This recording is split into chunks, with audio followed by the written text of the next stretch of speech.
Hello, everyone, and welcome back to the West Ham Network. You have just witnessed West Ham beat Bournemouth 4-0 away from home. What a fantastic result that was for West Ham. Unbelievable. Pushing ourselves all the way up that league 4-0. Where's that West Ham been? Where has that West Ham been, Matt? Where's that West Ham been all season? Where's it been? That's what we thought we were getting at the start of the season with all these new signings, didn't we? Talk to me, mate. You can't explain. I don't know. Injuries, like Moyes kept banging on about time to gel. Players adapting to the Premier League. I don't know. I don't know what excuse you can give, but we flew out the door inside 10 minutes, and it was basically over by half time. Are we getting carried away? I don't want to be a thingy, but I mean that performance, mate. I mean, listen, what I saw was unity. That was the key thing I saw today. So when we were attacking as a team. We were defending as a team. We were working as a team. Everyone was working for everyone. Everyone was working for the first ball. Everyone was working for the second ball. What a contrast, mate, compared to the Brighton game. What a contrast. We're talking about a Bournemouth team that have hit form as well. Yeah, a Bournemouth team that was... I was worried about coming into today because of all the teams down the bottom, it does seem to have been, at least recently, us and Bournemouth that hit form.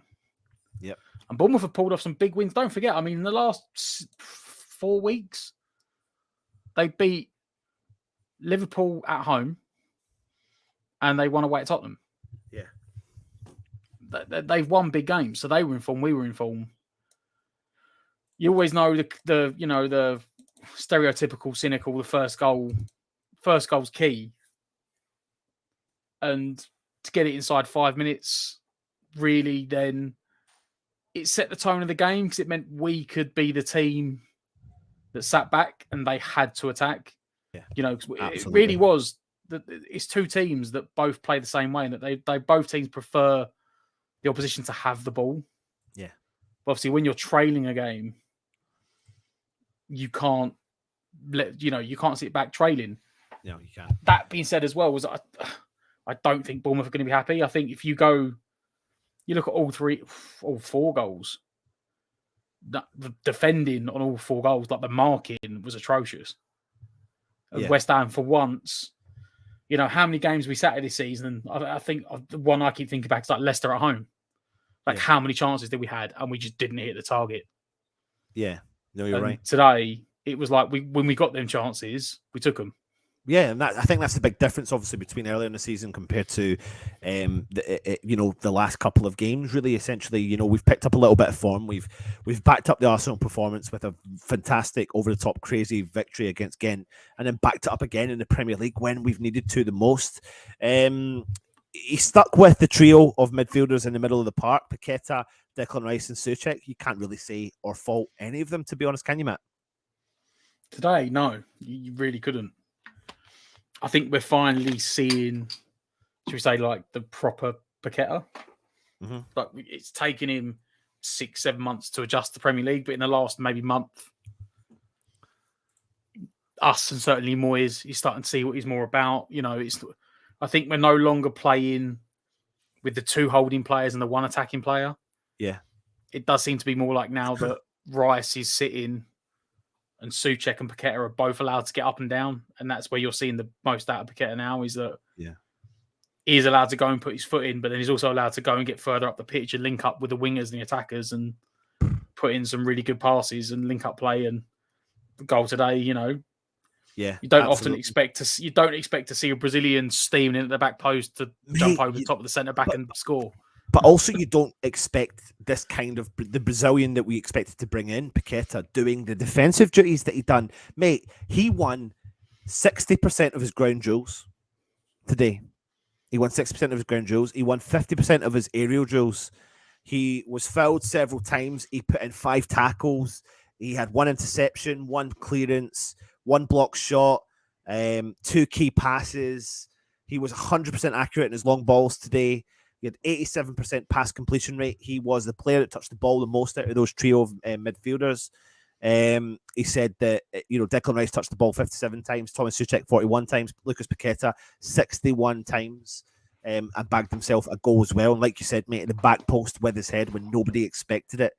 A fantastic performance from Lucas Paqueta. Again, people love seeing things like his heat map. I'll bring that up for you. But talk to me about what Paqueta brings to the side, mate.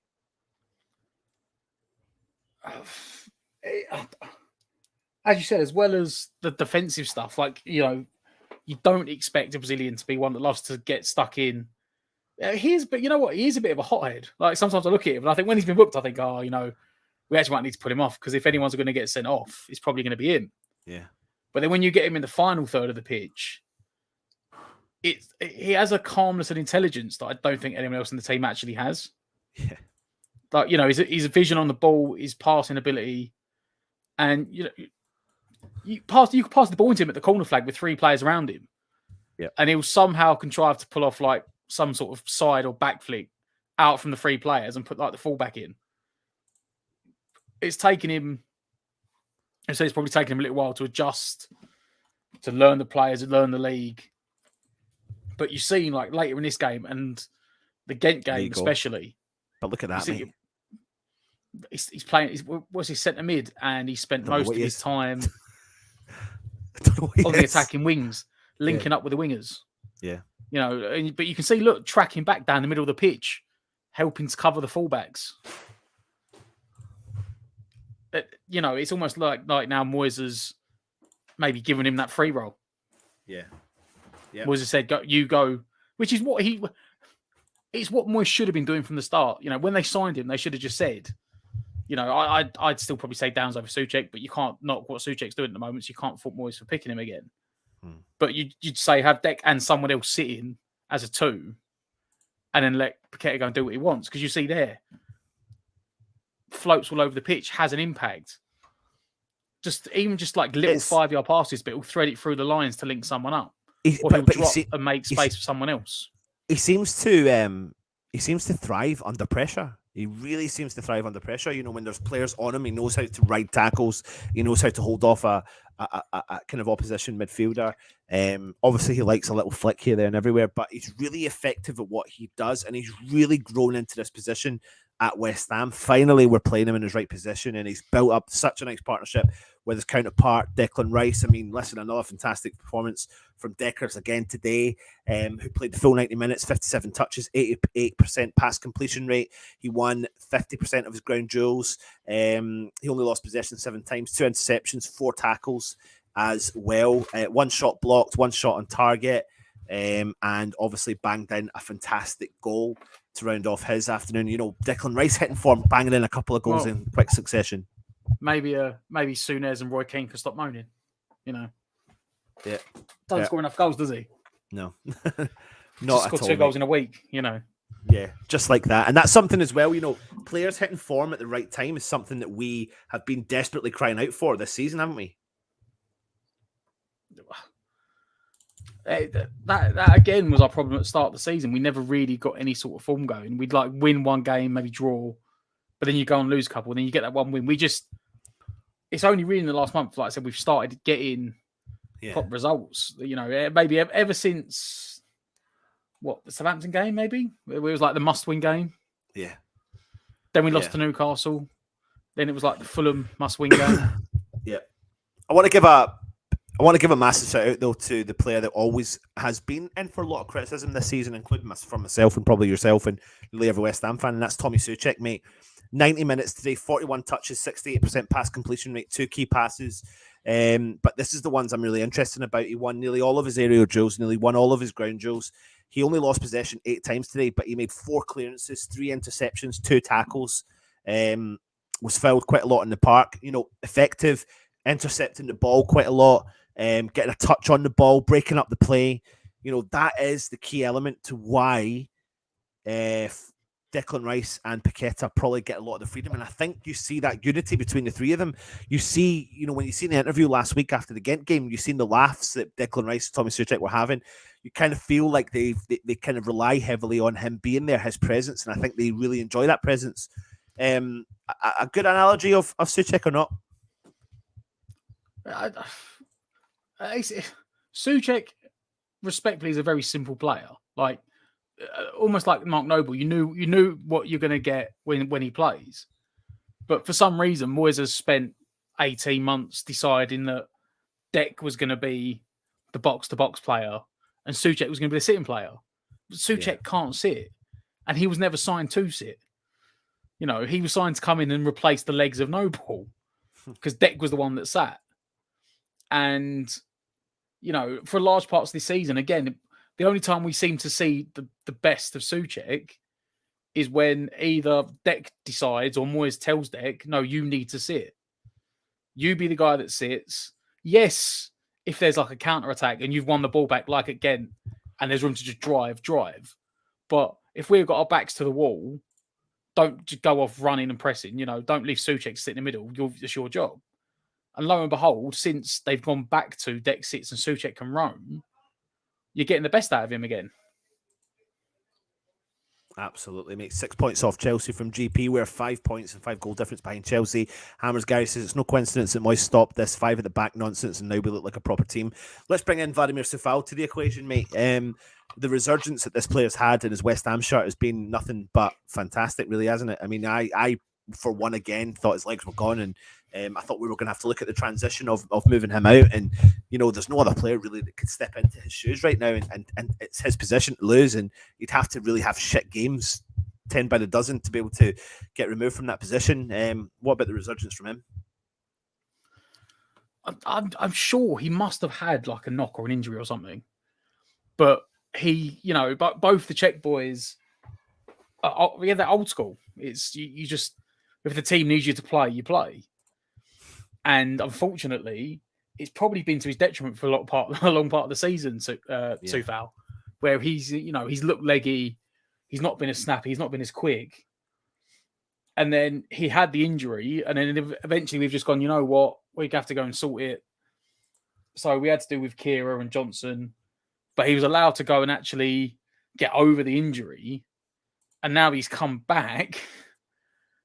Lo and behold, well, what happens when you let guys actually heal and recuperate and recover and do the proper physio? You give him the chance to get back, and now we're seeing the Coufal of old that we know that he can be and can play as, and with the reshape of the midfield, there's more cover for the two attacking wingers. So Bowen's not having to come back as much and cover, and Coufal's not worried about getting forward. Yeah. We'll come back to Coufal in a minute. I'm going to address some of the comments here, but this is a really good analogy of Souček, a thorn between two roses. And there is that kind of element, nobody, he's just that. I feel like they feel a lot more confident when he's there. He's not doing the progressive work that we were used to when we first brought him in, but he's doing a little bit of the dirty work, the work that nobody else wants to do.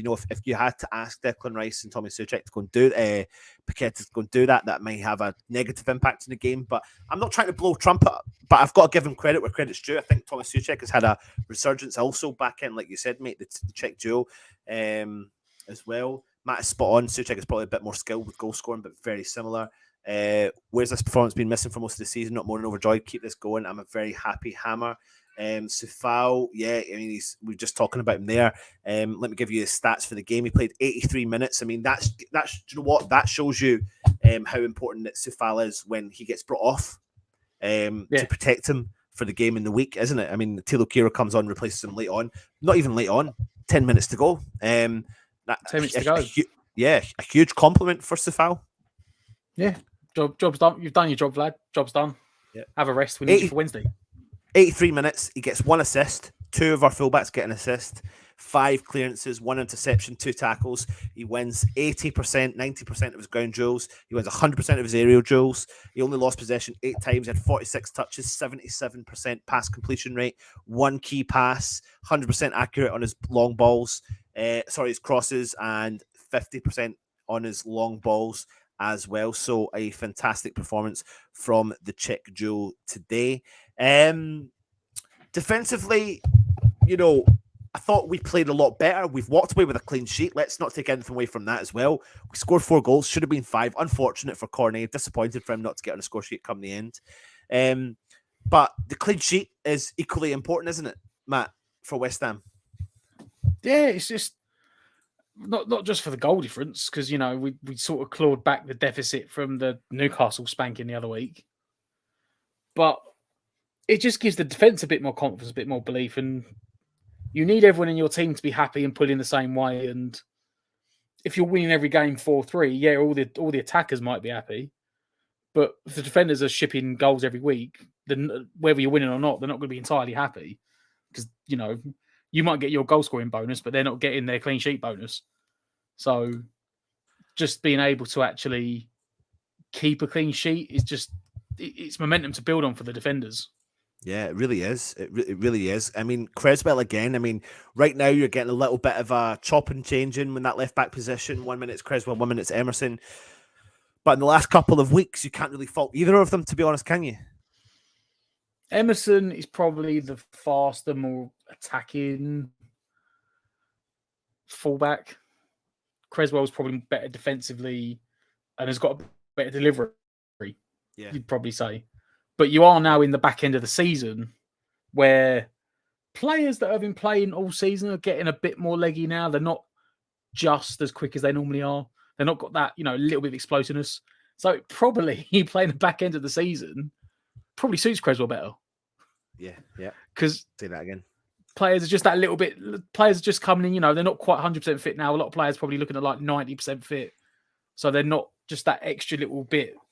And that's what normally does Creswell is the pace. And you look the Arsenal game. He had a good game, and then obviously Emerson come back in for the European game. But again, he's come today and didn't see many guys get past him that much. Yeah. So pleased West Ham deserve a bit of luck. 34 points. Spuds got smashed by Newcastle. Very enjoyable. Absolutely complete team performance.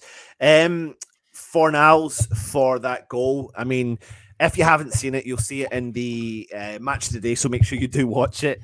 But describe the breakdown play before Fornals gets the ball, Matt. I think Bournemouth are coming out on the attack and they've tried to play it in the midfield. Rice picks the pocket midfielder to then turn it over on the counter attack. Chips it up over the defender in front of him to put Bowen down the wing. And I was calling, I was sitting in my head thinking he needs to play this early, Bowen, because it's a 1v1 in the box. You had a defender sort of covering the middle and Fornals at the back post, and he holds it up. And if Bournemouth players come back, puts a cross in, somehow evades like absolutely everyone and comes to Fornals almost in the middle of the goal on the edge of the 6-yard box behind him. And he just manages to pull out that scorpion kick into the corner of the net. The keeper doesn't even move. And we both just sit there like, did he actually just pull that off? Let me explain. So that's the scorpion kick. Now, this should prove to you that he means this with an abundance. What happens is the ball actually hits the ground before it goes into the back of the goal. But he 100% meant this. Look at that technique from him. He actually gets it onto the side of his foot. See, if I was to try that, Matt, my leg would be dislocated. I'd have a dislocated knee. But look at that. Look at that from the geezer. That is unreal. And do you know what made it even more special? He ran into the corner. You could see the passion. You could see the passion he had. And do you know what he did? He belted down with tears, mate. He was gone. He couldn't control himself. And I think that's just his love for this club. I genuinely believe it's his love for this club. I think he loves this club so much. I think he's given his heart and soul. Do you know what? His newborn's born here. He's given everything to this club in his whole young career. And he's asked to come on the field, do a job, score a goal. He's sometimes rested, plays in Europe. He's a proper squad player for West Ham and one that, still could grow with this club. I've always liked Fornals, and it's, he has gone a bit under the radar sometimes because he's not. Again, I don't want to. He's like, in some ways, he's like another Mark Noble. Yeah. Because he's not he's not really the tricky, flicky step overs of, say, a Benrahma. He's not the lightning pace of like a Cornet. But he always gets on the score sheet. He always scores goals. He'll always run his socks off, track back, help his team out. He's the guy that you'd love to have in a team because he's like, He's a bit like Snodgrass. You could tell him to play wherever you wanted, and he'd just be like, "Yes, boss." He'd just go and play it because he wants to play. He just loves playing. And so, because he's not attractive, because he's not an all-out attacker, he's not a defender, because he can fill a number of positions. Don't forget we signed him as a number 10. Yeah. And he spent most of his West Ham career playing left mid. Even played left wing back at times. Like, but you can never fault. Sorry, you can never Dad, fault his effort. Please. My dad says he's trying the scorpion kick in the back garden. Dad, please refrain from doing that, please, because I do not want to be phoning the ambulance on you. So please stop doing it. That was in response to his anger in midweek. He was frustrated. Absolutely, I love Fornals to score the winner in the Europa final. Could you imagine that? We need to get there first, though. That's the key element. Fornals, El Scorpion, absolutely need those. Not getting in the side to have that attitude adds value to the shirt. Do you know what? It's a valid point, mate. It's a valid point. We need everyone fighting. I mean, even Cornet at the end. If that would have been icing on the cake, wouldn't it? If he'd have just got the goal, he was just an inch his chest offside, wasn't it? And that would have really been icing on the cake, really, for West Ham. 2 up, 2 down. Fornals got a great personality too. Adam Cook says the only thing about Fornals is you'd like to take a lot more of his chances he gets. I probably agree with you on that to a certain extent, but equally though, I think he plays in different roles for West Ham. So I think he's another one that's had to adjust his game since coming in, as Matt said, as a number 10. He's played out left, he's played out right, he's played in behind, and he's had to adjust to his career at West Ham and become an all-round footballer. People don't like it, but that is exactly what he's had to do. And yeah, that's really it in a nutshell. That's his 14th goal in the Premier League for West Ham. But he has actually scored, I think he scored 16. I don't know how many in total he's actually got, but he's up there. He is definitely up there. My dad's talking to Joan. Fornals provided a sting in the tail. Look at that. Matt, sum up that, mate. Sum it up. I'm going to give, do you know what? I'm going to give anyone a chance. If you want to come on just now, click this link that I'm putting in the chat. If you want to come in and have your say, I'll stay on for another 5 minutes. Come in, have your say. Click the link here that I've just put in and give you 5 minutes of your say as well. But Matt, how important was that win today for West Ham?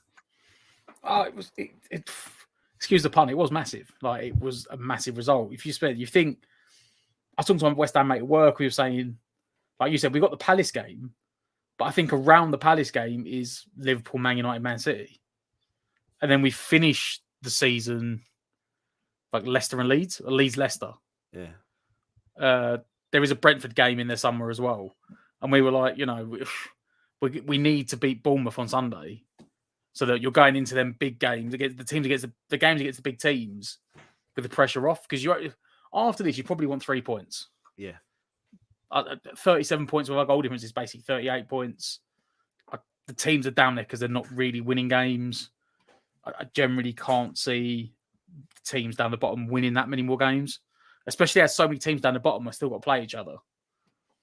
So to get the points today really just takes I no longer. I'll still look down the bottom of the table because the bottom of the table is definitely more interesting than barring the Champions League places are basically done. You've got the top 2, that's interesting, but then you've got a massive gap middle table that's just boring. There's nothing relevant on it anymore. Yeah. But I'm no longer watching that relegation battle, panicking. Like I'm watching it for the fun of watching it to see what twists and turns are going to happen. But I'm not sitting there thinking, right, we need these guys to lose today. We need these lose. We need this. We need that result. We need that draw to keep West Ham safe. Because we had the results yesterday basically in our way. No, you're right. Having backed it up ourselves now, it's. Yep. You know what? Moyes, having had an absolutely awful season, Moyes could literally finish this season 13th with a European Cup. You're right, mate. Well, listen, stay there. We're going to bring Freno on. Freno, how you doing, mate? How you feeling after that? How are you guys? Yeah, incredible. Good, mate. Buzzing, mate. Buzzing. What a difference a week makes, isn't it? I just think that Moyes connected last few games. Yeah. Moyes, he connected few games. The guys made the momentum, and we just exploded. This is what we needed the whole season. But you can see though, like what you said there, exploded is a good word because you can see the momentum building slightly. I don't want to get carried away. It's tough to not get carried away, but momentum does show, confidence does show. You've banged in 8 goals in 2 games, and that's a confidence booster. In actual fact, it's 10 goals in 3 games, you know, if you include the Arsenal game as well. I mean, that's a confidence boost in itself. That should surely build momentum moving into Liverpool game, Freno, yeah? Definitely. And I mean, I think everybody noticed so far the way that Paqueta's played. Oh, He's just incredible. He's just exactly. You know, it's like this is what we needed. You know, this is what we needed the whole season. It came all together. The guys just clicked. If somebody asked me, the guys just clicked. They clicked, and now they will play. yeah. Now they will play. I think honestly, positive result against Liverpool. Yeah, Positive I think this has got to give them that momentum going into the game. It's got to give them that confidence, because I think, you know, you can get at teams. You know, if you've got players playing with the positive mindset, then they can get at them. I mean, listen, we haven't even spoken about Jared Bowen. His tracking back, Freno. I mean, he's kicking the whole in gear. right side. The whole right side. Him, Tofal, is just incredible. Yeah, he's just incredible. Cresswell showed us last game, this game as well, that he can do still job on the left hand side. Oh yeah. As you said before, earlier on in the last part of the season, because Emerson is tired now. Yeah. But seeing Fornals coming on and having that emotional celebration, how much that means to him, how much that means to the lads. Yeah. And Moyes making substitutions in 75th minute. It's not 85th. It's just, I think the whole chat went wow. Well, we showed that, didn't we? We said that during the stream. I turned around to Matt and I said, Matt, it's the 82nd minute. We've made 5 substitutions. Let me correct It's weird. you. It's 5 weird. substitutions. Yeah, it's weird. And we already made some about 20 minutes before. So it's such a good feeling. And do you know what? It's been such a long time since we've been able to enjoy this. And we need to be able to enjoy it. But the focus now does turn to Liverpool, of course. And that game becomes big, because really, you know, I said, Freno, and I'll ask you the question after, I said that you win this game and you're all but there. But you're still not technically there. You're not mathematically there. But you do it against Liverpool, and we're not mathematically, but you could all but say that's it, done. How do you feel now after that victory and moving into the rest of the season? Do you think we're safe? Definitely, guys. Definitely. If somebody asks me, we are staying up.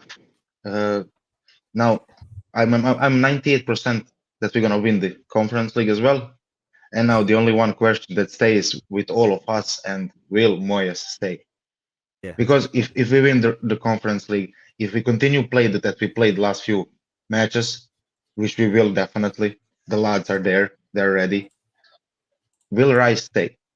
Yeah. Along with Paqueta, along with Scamacca being back. We're not yet talking about Scamacca. Scamacca is a big part of the forward that we are missing. Antonio is doing a great job so far.